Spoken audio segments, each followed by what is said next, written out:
Hello, students and parents. Welcome to our channel. My name is Tejpreet Singh and I'm a senior. तो फटाफट से quick update बच्चों और parents. बाबा Farid university ने second counselling का जो शेड्यूल फाइनली अनाउंस कर दिया। अभी कुछ मिनट पहले ही जो है वो अनाउंस किया गया है बाबा फरीद साइंसेस वेबसाइट पे। तो फाइनली बहुत सारे बच्चे मैसेज कर रहे थे the schedule has been announced. Official website जो बाबा फरीद यूनिवर्सिटी उसका जो एमबीबीएस बीडीएस एडमिशन पेज है उसके ऊपर ये शेड्यूल आया है। टॉप पे आप देख सकते हो 10th नवंबर को आज ही शेड्यूल आया है। तो एक बार देख लेते हैं बच्चों क्या है शेड्यूल में, और इसी के साथ-साथ जितने भी एफएक्यूज़ हैं, जितने भी क्वेश्चंस हैं जो बच्चों ने मेरे से पिछले कुछ टाइम में पूछे हैं, उनको भी एड्रेस करने की कोशिश करेंगे। वैसे बाबा फरीद यूनिवर्सिटी ने बहुत अच्छे से कवर किया है इस शेड्यूल। जो बच्चे अभी तक चैनल को फॉलो नहीं कर रहे हैं, सब्सक्राइब नहीं कर रहे हैं, प्लीज़ डू द नीडफुल और अपने फ्रेंड्स के साथ भी शेयर करते। और एक चीज़ मैं आपको बता देना चाहता हूँ कि इस वीडियो को बिल्कुल एंड तक देखना बड़ा इम्पोर्टेंट है। For the very simple reason कि अब फाइनल है एक तरह, है ना? इंडिया चलो नहीं पहुंच पाया फाइनल में, इंडिया पाकिस्तान वाले, लेकिन ये अब राउंड 2 आपकी काउंसलिंग प्रोसेस का फाइनल है। इसमें हम गड़बड़ नहीं कर सकते। राउंड 1 में फ्री एग्जिट होता है मोस्ट ऑफ द काउंसलिंग्स में, वहां पे कोई चॉइस ऊपर नीचे हो गई, कोई चॉइसेस कम फिल हो गई, ज्यादा फिल हो गई तो फिर भी पॉसिबल है। बट ये एक ऐसा राउंड है जिसमें कि आप लोग गलती नहीं कर सकते काउंसलिंग, बिकॉज ये फुल एंड फाइनल राउंड होता है ना? और इसको बहुत केयरफुली फिल करना इंपॉर्टेंट है। अगर कोई ऐसे बच्चे हैं जिनको गाइडेंस चाहिए, चाहे एमबीबीएस के लिए, चाहे बीडीएस के लिए, तो आप अपनी अपनी जहाँ पे भी आप पढ़ रहे हैं वहाँ पे काउंसलर से टच बेस कर सकते हैं, हमारे से कमेंट सेक्शन में इंटरेक्ट कर सकते हैं। अगर कोई इंडिविजुअल पर्सनलाइज्ड काउंसलिंग चाहता है जो पेड काउंसलिंग सर्विस है, तो भी हमारे को कांटेक्ट कर सकते हैं। अपना ईमेल आईडी ईमेल आपसे शेयर, राइट? तो देखते हैं बच्चों क्या है इस शेड्यूल में, है ना? फटाफट से चेक कर लेते हैं क्या कहता है ये शेड्यूल। तो जो टेंटेटिव वैकेंसी पोजीशन है, टेंटेटिव वैकेंसी वो 11th नवंबर को आ जाएगी, ठीक है ना? इससे आपको एक आइडिया हो जाएगा कि कितने ऐसे स्टूडेंट्स हैं जिन्होंने की राउंड 1 वाली सीट जॉइन नहीं किया है, जॉइन करके ड्रॉप कर दी। ये क्यों बच्चे? बिकॉज़ जब से ऑल इंडिया में 1st नवंबर की शाम को 5 बजे की लास्ट डेट आई थी रेजिग्नेशन की, सरेंडर की, उसके बाद से बहुत सारे बच्चों का ये क्वेश्चन आ रहा था कि सर पंजाब में ऐसी कोई डेट है कि नहीं? और अगर है तो कब है? तो लास्ट ईयर तक तो नहीं थी, but this year they have added this date. So resignation और सरेंडर करने की जो लास्ट डेट है वो बच्चों 12th बता बता दी गई है, 12th ऑफ नवंबर। अब इस डेट की बहुत सिग्निफिकेंस है। इससे रिलेटेड जो कुछ क्वेश्चंस आ रहे हैं मैं फटाफट उनको एड्रेस कर देता हूँ। एक क्वेश्चन बच्चे ये पूछ रहे हैं कि जो बच्चे ज्वाइन कर चुके हैं और सीट को रिजाइन करना कंपलसरी तो नहीं है नेक्स्ट राउंड में पार्टिसिपेट करने के लिए? तो इसका आंसर बच्चों ना है। अगर आप पंजाब की ही नेक्स्ट काउंसलिंग में पार्टिसिपेट करना चाहते हैं, तो इस सीट को छोड़ना कंपल्सरी नहीं है ना? तो फिर सर ये दिया क्यों है ऑप्शन, है ना? नेक्स्ट क्वेश्चन ये आ जाता है कि ऑप्शन क्यों है? तो ये ऑप्शन उन बच्चों के लिए जो किसी और स्टेट में ट्राई कर रहे हैं, या ओपन स्टेट्स में ट्राई कर रहे हैं, या ऑल इंडिया की एमसीसी काउंसलिंग में ट्राई कर रहे हैं सीट लेने के लिए। अगर कोई बच्चा वहां पे सीट लेना चाहता है उनके सेकेंड राउंड में, तब आपको इस सीट को छोड़ना जरूरी है। क्यों? क्यों जरूरी है? यहीं पे बताया गया है, बिकॉज ये फ्री एग्जिट की लास्ट डेट है, ये फ्री एग्जिट की लास्ट डेट है बच्चों। अगर आप इस डेट तक रिजाइन नहीं करते हैं तो आपको राउंड 2 का पार्ट माना जाएगा। The candidate will be considered as a part of round 2 and same rules will apply for them as applicable for round 2 of counselling. तो राउंड 2 वाले रूल्स लगने शुरू हो जाए। राउंड 2 वाले रूल्स क्या हैं? राउंड 2 वाले ये हैं कि आप अब सीट नहीं छोड़ पाएंगे और आपको जॉइंट कैंडिडेट काउंट किया जाएगा। आपका नाम सेंट्रल पोर्टल पे चला जाएगा, जो कॉमन पोर्टल बना था, और उसके बाद आप कहीं पे भी दोबारा से सीट नहीं ले पाएंगे, राइट? और ये एप्लीकेशन कहाँ देनी है सरेंडर करने के लिए? तो इसका कोई ऑनलाइन लिंक नहीं आने वाला है। Application of surrender has to be submitted to the principal of the concerned college. तो जिस कॉलेज में आपको सीट मिली थी, हमें यूनिवर्सिटी नहीं जाना, जिस कॉलेज में आपको सीट मिली थी कब, राउंड 1 में, वहीं जाके आपको उनके प्रिंसिपल को बता के अपनी सीट को सरेंडर बच्चों करना पड़ेगा। And last date is 12th। Once again I am repeating, it is not compulsory to resign in order to be eligible to participate in round 2 of counseling। तो बच्चों राउंड 2 में पार्टिसिपेट करने के लिए ज़रूरी नहीं है कि आप राउंड 1 की सीट सरेंडर, है ना? मैंने डिस्कस कर लिया है, किन बच्चों के लिए इम्पोर्टेंट है सरेंडर करना। आगे देखते हैं बच्चों, आगे क्या है? जो बच्चे इंटरेस्टेड हैं सेकंड राउंड में पार्टिसिपेट करने के लिए, तो अब एक और क्वेश्चन था कि सर पंजाब में जब हम जॉइन करने जा रहे हैं, तो हमसे विलिंगनेस नहीं पूछी जा रही है। तो ये आ गया बच्चों, date of submission of willingness जो है सेकंड राउंड में पार्टिसिपेट करने के लिए, to participate in second round of, ये पंजाब की काउंसलिंग की बात हो रही है। 11th से स्टार्ट हो जाएगा यानी कि कल से, और ये 15th तक जाएगा। 11th से लेके 15th तक बच्चों ये डेट दी गई है। ठीक है ना? और एक और क्वेश्चन जो बच्चे पूछते थे उसका भी आंसर आ गया कि जो सिक्योरिटी डिपॉजिट है वो कब डिपॉजिट करवाना है। तो जब आप विलिंगनेस देंगे राउंड 2 की, उसी के साथ-साथ आपको पेमेंट करनी पड़ेगी। इसी से मिलते-जुलते 2-3 क्वेश्चन्स और बच्चों डिस्कस कर लेते हैं। अगर कोई सिर्फ गवर्नमेंट कॉलेजेस में जाना चाहता है तो आपकी फीस 10,000 है। मैं सिर्फ जनरल कैटेगरी के बच्चों के लिए बात कर रहा हूँ, बाकी सब प्रोपोर्शनेटली अपनी जिनकी 50% लगती है कम कर सकते हैं, right? Only for government colleges it is 10,000 rupees, for government and private it is 1 lakh rupees. तो 1,10,000 नहीं देना। अगर आपने 1 लाख पे किया है तो आप गवर्नमेंट, सेमी गवर्नमेंट, प्राइवेट तीनों तरह की सीट्स के लिए अप्लाई कर सकते हैं, है ना? एक और क्वेश्चन जहां बच्चे कंफ्यूज होते हैं, इसी से रिलेटेड मैं बता देता हूँ। Semi government seats private colleges की, तो अगर आप डीएमसी, पिम्स, ज्ञान सागर में गवर्नमेंट कोटा की सीट ले रहे हो तो 10,000 पे करके आप एलिजिबल नहीं होगे, आपको 1 लाख रुपीज करने पड़ेंगे, बिकॉज वो प्राइवेट कॉलेजेस की गवर्नमेंट सीट्स हैं, वो प्योर गवर्नमेंट सीट्स हम सेमी गवर्नमेंट बोल दिया करते हैं, राइट? अच्छा, उन्होंने क्लियरली बोला है कि हो सकता है सर्वर डिलेज हो लास्ट डेट, तो आपने 15th की वेट नहीं करनी है बच्चों। आपने 15th से पहले ही पे कर देना। अगर सर्वर में कोई दिक्कत आती है तो इट विल नॉट बी, ठीक है जी? जो प्रोविजनल मेरिट लिस्ट है, जिन्होंने विलिंगनेस सबमिट की है, अब देखो फ्रेश रजिस्ट्रेशन नहीं हो रही है, पंजाब फ्रेश रजिस्ट्रेशन नहीं अलाउ कर रहा है। सिर्फ क्या हो रहा है, प्रोविजनल मेरिट लिस्ट उन बच्चों की जिन्होंने सेकंड राउंड की विलिंगनेस दी है, सिर्फ यही लिस्ट आने वाली है ना? तो अगर कोई ऐसे स्टूडेंट्स हैं जो पंजाब स्टेट के नहीं हैं, और बिकॉज़ सेकंड राउंड के बाद वेकेंट सीट पीएस कॉलेजेस के आउटसाइड स्टेट के स्टूडेंट्स को भी मिल जाती हैं। तो अगर कोई भी ऐसा बच्चा है जो इंटरेस्टेड है, आप प्लीज़ डायरेक्टली मेरे को ईमेल करें। मैंने अपना ईमेल एड्रेस डिस्क्रिप्शन में डाल दिया, आई विल गाइड यू। आप outside state BDS seat Punjab लिख कर के डाल दें, be touch in touch with you. अपना नीट का रिजल्ट और अपना मोबाइल नंबर ज़रूर, राइट? बिकॉज़ रजिस्ट्रेशन पंजाब ने नहीं ओपन की है। This is not fresh registration, पुराने रजिस्टर्ड बच्चे ही कर सकते हैं। उन्होंने सिर्फ अपनी विलिंगनेस देनी है नेक्स्ट राउंड में पार्टिसिपेट करने के लिए। वो लिस्ट बच्चों 16th को आने वाली है, जो बच्चे अपनी विलिंगनेस दे देते हैं। चॉइस फिलिंग ऐसा नहीं है कि 15th या 16th के बाद स्टार्ट होगी, ये 13th से ही स्टार्ट हो जाएगी। तो आप देखो 11th से बच्चों, 11th नवंबर टू 15th आप विलिंगनेस दे सकते हो।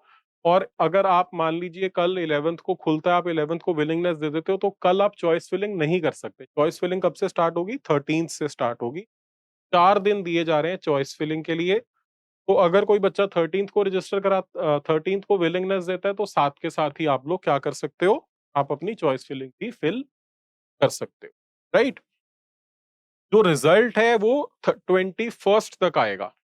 जो डिस्प्ले ऑफ प्रोविजनल रिजल्ट है बच्चों, उसकी डेट 21st बताई गई है, up to 21st। So 21st नवंबर तक जो है, हम एक्सपेक्ट कर सकते हैं कि इसका रिजल्ट जो है बच्चों आ जाएगा। और जो ज्वाइनिंग की डेट्स हैं, जो कॉलेज में ज्वाइन करने की डेट है, रिपोर्टिंग ज्वाइनिंग, वो 25th बताई गई है। तो एक और क्वेश्चन इसी से रिलेटेड बच्चे पूछ रहे हैं कि सर क्लासेस तो 15th को स्टार्ट हो जाएंगी, तो हाँ, जो उन बच्चों ने राउंड 1 में ज्वाइन कर ली है, वो 15 से क्लासेस अपनी शुरू करेंगे, वो रिपोर्ट करेंगे। और जो सेकंड राउंड वाले बच्चे हैं, वो 21st के बाद जैसे-जैसे कॉलेज जॉइन करते रहेंगे, वैसे-वैसे अपनी क्लासेस स्टार्ट कर सकते हैं। Now again there is a possibility कि अ, लीगल केस हो जाए, कोई बैटल चले और ये काउंसलिंग डिले भी हो सकती है। तो ये अभी तक की इन्फॉर्मेशन है एज़ ऑफ नाउ। आगे चलते हैं, आगे देखते हैं। जैसे कि मैंने आपको बताया था कि जो कुछ क्वेश्चंस बच्चे पूछ रहे हैं मैंने कवर कर दिए हैं वीडियो में साथ-साथ, लेकिन इसके साथ-साथ बहुत ही ब्यूटीफुली क्रिएट किए हैं बाबा फरीदी ने पर, सभी एफएक्यूज़ कवर किए हैं। एक-एक करके क्विकली इन क्वेश्चंस पे नज़र मार लेते हैं। सबसे पहला क्वेश्चन है कि कौन है एलिजिबल पार्टिसिपेट करने के लिए round 2 of counselling. Round 2 of counselling में कौन-कौन पार्टिसिपेट कर सकता है? तो देखो, जो बच्चे ऐसे हैं, सबसे पहली कंडीशन है जो बच्चे ऑलरेडी रजिस्टर हो चुके हैं और रजिस्ट्रेशन फीस पे कर चुके हैं। जिन बच्चों ने पहले से ही रजिस्टर करवा लिया था वो बच्चे, जिन बच्चों को चाहे सीट अलॉट हुई है चाहे नहीं अलॉट हुई है फर्स्ट राउंड में। तो फर्स्ट राउंड में आगे अगर आपने पार्टिसिपेट नहीं भी किया था लेकिन आपने पहले रजिस्टर करवा दिया था, तो आप एलिजिबल हैं बच्चों, इर्रिस्पेक्टिव ऑफ कि आपको सीट अलॉट हुई थी या नहीं हुई थी। अब मान लो आपको अलॉट हुई थी तो आपने जॉइन किया या नहीं किया इससे कोई फ़र्क नहीं पड़ता, दोनों तरह के बच्चे राउंड 2 में पार्टिसिपेट कर सकते हैं। चाहे आपको अलॉट हुई, आपने जॉइन किया, आपको अलॉट नहीं हुई या आपको अलॉट हुई और आपने जॉइन नहीं किया तब भी। ऐसे बच्चे भी पार्टिसिपेट कर सकते हैं जिन बच्चों ने रिज़ाइन कर दिया या सरेंडर कर दिया राउंड 1 की सीट को। कब तक? जो डेडलाइन थी 3 बजे की डेडलाइन है 12th को। ऊपर जो है टाइम नहीं मेंशन्ड था, यहाँ पे टाइम भी मेंशन्ड है 12th को 3 बजे तक अगर आप लोग रिज़ाइन कर सकते हैं, कर देते हैं तो भी आप राउंड 2 के एलिजिबल हैं बच्चों। और ऐसे बच्चे भी जो राउंड 1 की सीट होल्ड कर रहे हैं, जिन्होंने रिज़ाइन नहीं किया है और अपनी सीट अपग्रेड करना चाहते हैं। तो ये बड़ा इंपॉर्टेंट पॉइंट है, बहुत सारे बच्चे पूछ रहे थे कि रिज़ाइन करना कंपल्सरी है कि नहीं? तो very clearly point number 5 says ऐसे बच्चे जो राउंड 1 की होल्ड कर रहे हैं और अपग्रेड करना चाहते हैं वो भी। तो इससे क्लियरली वी कैन अंडरस्टैंड, क्या समझ सकते हैं हम लोग, कि सीट सरेंडर करना ज़रूरी है ना? नेक्स्ट देखते हैं बच्चों, सेकंड क्वेश्चन है, second round of online counselling में बच्चा कैसे कर सकता है? तो आपको क्या करना पड़ेगा बच्चों? सिक्योरिटी अमाउंट पे करना पड़ेगा विलिंगनेस के साथ। विलिंगनेस के साथ-साथ आपको सिक्योरिटी अमाउंट पे करना है जिसकी लास्ट डेट क्या है? 15 से पहले-पहले की थी। तो जो बच्चे सिर्फ government colleges, only government colleges, ये गवर्नमेंट सीट की बात नहीं हो रही है, ओनली गवर्नमेंट कॉलेजेस की बात हो रही है। जो बच्चे सिर्फ गवर्नमेंट कॉलेजेस में पार्टिसिपेट करना चाहते हैं उनको 10,000 रुपीज पे करने हैं बच्चों। और जो बच्चे गवर्नमेंट और प्राइवेट दोनों में करना चाहते हैं, बोथ गवर्नमेंट एंड प्राइवेट, उनको 1 लाख रुपीज को पे करने हैं बच्चों। और अगर आपको सेकंड राउंड में सीट अलॉट हो जाती है, जो सेकंड राउंड के रूल्स है वो क्या है कि अगर आपको सीट अलॉट हो जाती है और आप ज्वाइन नहीं करते हैं तो आपका ये जितना भी अमाउंट है या पूरा का पूरा अमाउंट आपका डिडक्ट हो जाएगा बच्चों। या आपको अमाउंट फोरफिट कर लिया जाएगा, है ना? पेनल्टी कब इम्पोज होगी? अगर बच्चा ज्वाइन नहीं करता है, will be imposed if candidate doesn't join. तो राउंड 2 का रूल है कि अगर आपको सीट अलॉट हो जाती है और आप ज्वाइन नहीं करते हैं, then security amount will be forfeit. Quickly देखते हैं, बार-बार मैं बता चुका हूँ कि क्या पुरानी चॉइसेस चलेंगी? बिल्कुल नहीं चलेंगी।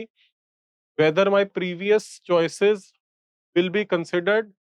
तो आंसर है candidate has to submit fresh choices. दोबारा से चॉइस कर फिलिंग करनी पड़ेगी, दोबारा से उनको सेव करना पड़ेगा। अगर आप नहीं करते हैं तो ये माना जाएगा कि आप राउंड 2 में पार्टिसिपेट नहीं करना चाहते हैं, चाहे आपने अपनी विलिंगनेस दे रखी, फिर भी। ठीक है? अब ऐसे बच्चे जिन्होंने की ट्यूशन फीस पे कर दी और राउंड 1 में जॉइन कर लिया था, है ना?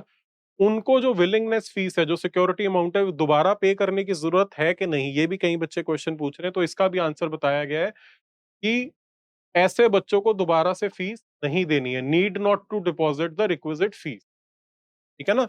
और अगर किसी ने कम फीस पे की हुई है, लेट्स से फॉर एग्जांपल किसी बच्चे को गवर्नमेंट बीडीएस सीट मिली थी और 1 लाख से कम पे किया हुआ है, लेकिन आप मैनेजमेंट सीट में पार्टिसिपेट करना चाहते हैं, तो आपको डिफरेंस अमाउंट पे करना पड़ेगा। लेट्स से आपने पहले 75,000 पे किया है, 1 लाख करना था, तो आपको 1 लाख माइनस 75,000, 25,000 रुपीज़ आपको पे करने पड़े। तो यही बात यहाँ पे बताई गई है। Otherwise proportionate amount is required. और अगर आपने ज़्यादा पे किया है तो कोई बात नहीं, बिकॉज़ आप ऑलरेडी सीट होल्ड भी कर रहे हैं अब। ठीक है ना? Whether penalty is imposed if any candidate does not submit joining for the upgraded seat during round 2। तो अब ये क्वेश्चन है कि आपने राउंड 2 में अपग्रेडेशन के लिए किया, तो अपग्रेडेशन की बात हो रही है ना? अपग्रेडेड सीट को जॉइन करने की बात हो रही है, तो अगर आप अपग्रेडेड सीट को जॉइन नहीं करते हैं, तो क्या होगा? क्योंकि पेनल्टी होगी, तो यस, पेनल्टी क्या है बच्चों? जो हमने बात की है सिक्योरिटी डिपॉज़िट, है ना? Penalty mentioned in the proceeding para जो ऊपर हमने बात की है वही गवर्नमेंट सीट के लिए 10,000 and any other seat in private college 1 lakh rupees है वो डिडक्ट कर लिए जाएंगे बच्चे। अगला क्वेश्चन है, अगर can the candidate surrender round one seat if no seat has been upgraded during round two. तो अगर राउंड टू में सीट अपग्रेड नहीं होती है, राउंड वन वाली सीट को क्या हम सरेंडर कर सकते हैं? तो उसकी डेडलाइन ऑलरेडी दी गई है, जो है 12th दोपहर को 3 बजे। उसके बाद आप नहीं कर पाओगे, उसके बाद जो है आपको ज्वाइंट कैंडिडेट काउंट किया जाएगा और आप क्विट नहीं कर पाओगे। ठीक है ना? क्लियर है बच्चों? आगे चलते हैं, आगे देखते हैं। ऐसे बच्चे जो राउंड वन की सीट होल्ड कर रहे हैं और ना नया कॉलेज अलॉट हो जाता है लेकिन वहां ज्वाइन नहीं करते हैं, जो अपग्रेडेड कॉलेज है वहां ज्वाइन नहीं करते हैं, ऐसे बच्चों के साथ क्या होगा? ऐसे बच्चों की राउंड वन वाली सीट तो कैंसिल हो चुकी है, बिकॉज आपकी राउंड टू में अपग्रेड हो गई, तो आपकी जो राउंड वन की सीट थी वो वर्चुअल वैकेंसी क्रिएट हुई, वो किसी और बच्चे को मिल गई। और अगर आपने राउंड टू सीट ज्वाइन नहीं की, ज्वाइनिंग फॉर्मेलिटीज नहीं की, तो आपकी राउंड टू वाली सीट भी गई, तो आप कॉलेज से भी गए, आपका सिक्योरिटी अमाउंट भी फोरफिट हो गया। यही बताया गया, once the seat gets upgraded in round two, the seat of round one gets vacated automatically and is offered to the candidate as per merit in the same round, thus no claim can be made on the previous allotment of round one। तो फिर आप ये नहीं कह सकते कि round to वाली seat हम नहीं गए थे तो हमें राउंड वन वाली वापस दे दो, आपको नहीं मिली। If you your seat is upgraded you have to compulsorily join there within the stipulated time, जो टाइम फ्रेम बच्चों आपको बताया गया है। ऐसे बच्चे जिन्होंने राउंड वन की सीट सरेंडर कर दी, राउंड वन की सीट जो है सरेंडर कर दी, लेकिन राउंड टू में कोई भी सीट नहीं मिली, राउंड टू में कोई भी सीट नहीं मिली, तो क्या वो राउंड वन वाली सीट पे वापस क्लेम कर सकता है? तो इसका आंसर भी वही है जो पिछले क्वेश्चन का था, the answer is no, no claim can be made. ठीक है जी। क्या बच्चा ऐसा कर सकता है कि राउंड टू की सीट को भी सरेंडर कर दे और उसके बाद मॉप अप राउंड में पार्टिसिपेट करे? है ना? तो इसका आंसर भी क्लियर है कि राउंड टू के रूल्स ऐसे हैं कि एक बार अगर आपने सीट ज्वाइन कर ली, once the candidate joins the allotted seat, एक बार बच्चे ने ज्वाइन कर ली, he she will not be allowed to resign. तो ऐसा आप बिल्कुल रिजाइन नहीं कर पाओगे, ठीक है ना? और आप नेक्स्ट राउंड्स के लिए एलिजिबल नहीं होगे as per directions of supreme court. तो ये बड़ा इंपॉर्टेंट है, मैं वीडियो की स्टार्टिंग में भी बता रहा था, एक बार दोबारा से लेट मी रिपीट कि राउंड टू आपका फाइनल है। राउंड टू ऐसा राउंड है जिसमें आपको बहुत केयरफुली, बड़े ध्यान से आपको अपनी सीट करनी है। अगर आपने राउंड टू की चॉइस फिलिंग में गलती कर दी तो आप गए। आपको इस चीज का ध्यान रखना है कि आप अपने रैंक को ध्यान में रखते हुए ऐसी सीटें भरें जिनमें आपको सीट मिल सके, आपके पास बैकअप हो, ताकि ऐसा ना हो कि आपने कम चॉइसेस फिल कर रखी हो और आपको कोई सीट ही अलॉट ना हो। और ऐसी भी सीट नहीं भरनी है जहां हम जाना ही नहीं चाहते, हम कोई ऐसी सीट भर दें जो हमें अलॉट हो जाए जहां हम ज्वाइन ही नहीं करते। तो round two has to be filled very very very carefully, बड़े ध्यान नाल भरना है बच्चों। राउंड टू बहुत ध्यान रख के ਅਸੀਂ फिल करना है। प्रेफरेंस ऑर्डर भी बड़ा इंपॉर्टेंट है। राउंड वन च अगर कोई गलती हो भी गई है तो राउंड टू विच ਆਪਾਂ नहीं करनी बिल्कुल किसी भी हालत में, है ना? तो ये कुछ इंपॉर्टेंट क्वेश्चंस हैं बच्चों। अब एक चीज और मैंने मेंशन किया था वीडियो की स्टार्टिंग में जब हम डिस्कस कर रहे थे कि ये जो डेट है सरेंडर वाली ये बड़ी इंपॉर्टेंट है, और जो पंजाब की काउंसलिंग, अब ये क्यों इंपॉर्टेंट है? जो बच्चे स्पेशली ऑल इंडिया काउंसलिंग के ऊपर भी अपनी नजरें गड़ाए हुए हैं, जो ऑल इंडिया के सेकंड राउंड को भी ध्यान में रख रहे हैं, उनके लिए इंपॉर्टेंट है ये। मैंने ऑल इंडिया का भी बच्चों शेड्यूल जो है वो ओपन किया हुआ है आप लोगों के लिए, इसको भी फटाफट से देख लेते हैं। अगर आप यहाँ पे सेकंड राउंड का शेड्यूल अगर आप लोग देखो बच्चों, सेकंड राउंड का शेड्यूल है, अगर हम इसको चेक करें तो आप देखो रिजल्ट जो है वो 11th नवंबर को आने की उम्मीद है ना? 11th नवंबर की डेट है रिजल्ट की। अब ऐसा हो सकता है कि ये वाली जो डेडलाइन थी अप्लाई करने की, ये 8th से एक दिन बढ़ गई थी बाद में, 8th से 9th तक हो गई थी ना, एक दिन एक्सटेंड हो गई थी। अगर बाय चांस ये रिजल्ट 11th से 12th पे चले जाता है, अगर ये रिजल्ट एक दिन डिले हो जाता है और पंजाब में रिजाइन करने की फर्स्ट राउंड की सीट सरेंडर करने की लास्ट डेट 12th है, तो 12th को आपको बहुत स्मार्टली मैनेज, है ना? कैसे मैनेज कर सकते हैं? मैं आपको एक quick thumb rule of thumb बता देता हूँ। बाकी जो लोग इंडिविजुअली कनेक्टेड है मेरे साथ, जो इंस्टीट्यूट के स्टूडेंट्स हैं हमारी एडू एडू स्क्वायर इंस्टीट्यूट, वो तो डेफिनेटली मेरे से डिस्कस कर ही रहे हैं पर्सनली अपने अपने केसेस। एक रूल ऑफ थंब ये बता देता हूँ कि आप इसको कैसे कर सकते हो कि आपने 12th को, जो लास्ट डे है सरेंडर का पंजाब में, 12th को आपने क्या करना है, आपको जो कॉलेज अलॉट हुआ था अगर आपने जॉइन कर लिया, ये उन्हीं बच्चों के लिए इम्पोर्टेंट है जो ऑल इंडिया का सेकंड राउंड का रिजल्ट भी देख रहे हैं और शायद वहाँ चले जाएँ। आपको क्या करना है कि आपको 12th को अपने जो पंजाब में राउंड 1 में कॉलेज अलॉट हुआ था, उसी में जाके बैठ जाना है, अपने जो है विथड्रॉल के लिए। और आपने ये वाली वेबसाइट जो है, जिसपे एमसीसी का ऑल इंडिया का रिजल्ट आता है बच्चों, इसको रेगुलरली आपने बच्चों देखते रहना है, इसको आपने रेगुलरली चेक करते रहना है। अगर ये रिजल्ट 11th को नहीं आता है तो, ये रिजल्ट बच्चों 12th को आता है, सॉरी कुछ आई थिंक टेक्निकल प्रॉब्लम। अगर जो है ये रिजल्ट 11th को आ जाता है फिर तो कोई टेंशन ही नहीं है, आप 11th तक वेट करो, 11th को देखो कि अगर आपको ऑल इंडिया में डिज़ायरेबल सीट मिलती है, आप वहाँ जाना चाहते हो, पंजाब की सीट 12th को मॉर्निंग जाके विड्रॉ। लेकिन अगर ये रिजल्ट 12th को आता है, तो प्लीज़ प्रे कि ये 3 बजे से पहले-पहले आ जाए और आप लोग जो है वो अपने, अगर आप सेम सिटी में नहीं हो जहाँ पे आपको अलॉटेड कॉलेज है, तो आप वहाँ मॉर्निंग में ही जाके बैठ जाओ, ताकि अगर आपको ऑल इंडिया में डिज़ायरेबल सीट मिल गई और आप वहाँ जॉइन करना चाहते हो, तो आप पंजाब में ड्रॉ कर दो। तो ये सिग्निफिकेंस है इस डेट की वाली, जो ये वाली ठीक है? तो I hope this is helpful, I hope इससे आपको कुछ क्लैरिटी मिली होगी। कुछ क्वेश्चंस आपके सॉल्व हुए होंगे। फिर भी अगर किसी बच्चे को डाउट है तो आप लोग हमारे से टच कर सकते हैं। We can you can contact us, my email there.